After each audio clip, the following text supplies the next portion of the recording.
solo me voy a quedar en unas pinceladas porque discutimos bastante, y eso es algo que hace tiempo que debió de estar discutiéndose, el tema de los aeropuertos. Pero ahora, a raíz de unas publicaciones que hace el periódico Diario Libre, que están contenidas en esas resoluciones de concesión que se hizo del aeropuerto, no solamente lo que pasó en 1999, sino lo que posteriormente, cuando en 2001, pero también cuando en 2014, todo ese proceso que es como especie de un secreto a voces, sí, así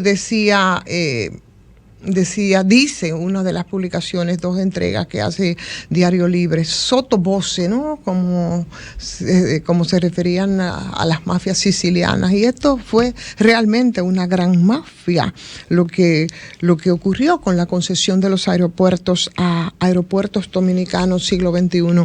Aerodón, que ha confirmado precisamente lo que se sabía desde 1999 por el contrato vigente al Estado, que no recibió absolutamente ninguna remuneración, pero que habían disposiciones en ese contrato que una no entiende por qué entonces no se obligó nunca a que cumpliera con lo que estaba establecido en el contrato. Porque si bien es cierto que ese grupo empresarial hizo lo que le dio la gana con eso, que fue como una especie de regalo del cielo, y que a 23 años de tiempo no podemos cuantificar sin precisión cerca de $2,000 millones, imagínese usted que eso es todo el dinero del mundo, no menos cierto es que uno no entiende por qué nunca se pidió cuentas ni se obligó a que se cumpliera con lo establecido en esto. Entonces, en una de las entregas, por ejemplo, en el día de hoy, hace énfasis también en otro elemento, porque son muchos, que son los ingresos por las tasas, a la que habría renunciado el Estado, pero que había puesto y consta en el contrato, en la resolución de concesión, que no debieron aumentarse, y fue de las violaciones más terribles que se hizo. Pero además, la construcción y ampliación del aeropuerto de Arroyo Barril, que también están contenidas en los contratos. Y cuando tú ves lo que ha ocurrido y cómo ha devenido todo esto ahora, que sorpresivamente, aunque se dice que hacía 1 año, 2 años, que se estaba sobre estas discusiones, el presidente de la República dice, aun cuando faltan 6 años para cumplirse ese contrato de 30, que no era de 30, y son de las cosas que se desconocen, porque el contrato en principio habla de 15, y tú no entiendes cómo después fue aumentado a 5, bajo el pretexto, y es parte de las adendas que se hacen después en las negociaciones, que se hace en el gobierno de Hipólito Mejía.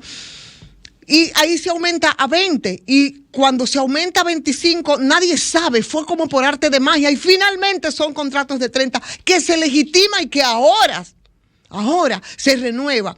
Pero el inicio y lo que dice ese contrato era de 15 años, por tanto era necesario y obligaba a que se hiciera una revisión y a que se hiciera una expertise para que supiéramos en cuánto se falló, cuánto dejamos de ganar y todas las violaciones que se hicieron para un grupo que hoy se frota las manos. Sin embargo, porque eso es lo que hacemos los periodistas al final, yo no soy experta en aviación, pero bueno, sí sabemos, y con el ejercicio por lo menos olfateamos las pifias y preguntamos, porque no tenemos la respuesta. Cuando tú te pones y buscas esa resolución de contrato y tú ves cuáles eran los que conformaban el comité de licitación, tú te encuentras nombres que son claves y tenían sentido que estuvieran en ese comité. Por ejemplo, el nombre de Vitelio Mejía, o el de Alex Santana, o el de Villanueva, que en ese momento era de, ¿cómo se llama? Los de operadores turísticos. Jovine, tú eres la memoria de nosotros. ¿Cómo se llamaba? Sí, eso, de operadores turísticos. Por mucho tiempo, el señor Villanueva, que también era parte. Y tú dices, bueno, tiene sentido, porque son personas que están vinculadas al sector. Lo que tú no entiendes es porque siendo ellos parte de la comisión de licitación, y teniendo responsabilidades, luego entonces son parte de la nómina de Aerodón. O sea, ellos son juez y parte, son ejecutivos. Eso quizás, la respuesta, bueno, te permite mucha especulación. Porque luego de seleccionar a Aerodón pregunto yo, y ver que no podía construir en Arroyo Barril como se había quedado, que era donde se debía de construir el aeropuerto, sino en Catey. Y en vez de estos señores que eran parte del comité de licitación a penalizar como está establecido en el contrato por violar lo establecido, lo que hace es que lo favorecen, y lo favorecen con 5 años y con el aumento de la tasa.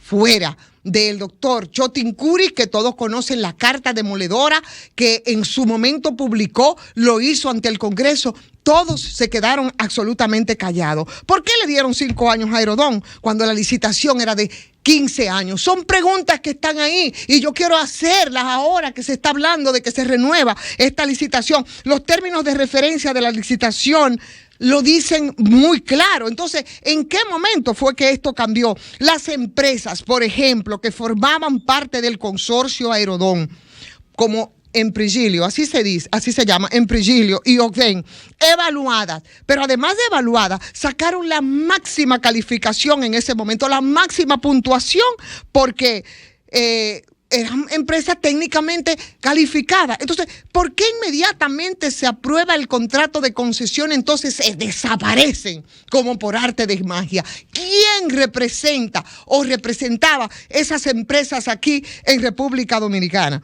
Entonces, yo creo que son preguntas que uno tiene que hacerse respecto a esto, pero sobre todo se hicieron 3 violaciones que son las más importantes y que debió de llamar la atención de las autoridades de ahora, del gobierno ahora, que se está prestando a renovar esa concesión. Señores, violaron 3 puntos fundamentales. La ampliación del aeropuerto Arroyo Barril, que nunca se hizo, o se hizo. No se hizo y está establecido en el contrato. El aumento de las tasas de cobros, del que después otros también terminaron beneficiándose, que tampoco se hizo, y lo que implica en términos económicos para el país. Y dijeron que iban a hacer los aeropuertos con estas firmas de experiencia, que tampoco lo hicieron. Entonces, evidentemente que lo que correspondía en este momento, y es lo que han dicho muchos, y hay muchos detalles importantes que tendrían que verse respecto a eso. Yo creo que ahora algunos dirán, como dice mi querido Fafa, el pasado no tiene remedio, que el problema que existe con el tema de la renegociación no es lo que pasaba en el contrato anterior, sino lo que se pretende firmar ahora. No, yo lo que creo es que ahora lo que tenía que hacerse era hacer una expertise, ver definitivamente cuánto fue que nos estafaron, ver cuánto por lo menos dejaron de pagar al Estado, permitir que se cumpla ese plazo, que además es ilegal, de 30 años, porque no lo dice el contrato, eso no está establecido en el contrato, y entonces hacerse una licitación, si es que debemos estar administrados por empresas privadas como Dios manda, con otras oportunidades y participaciones. Mientras tanto, señores, aquí se produjo un vuelo gratis a la altura de $2,000 millones.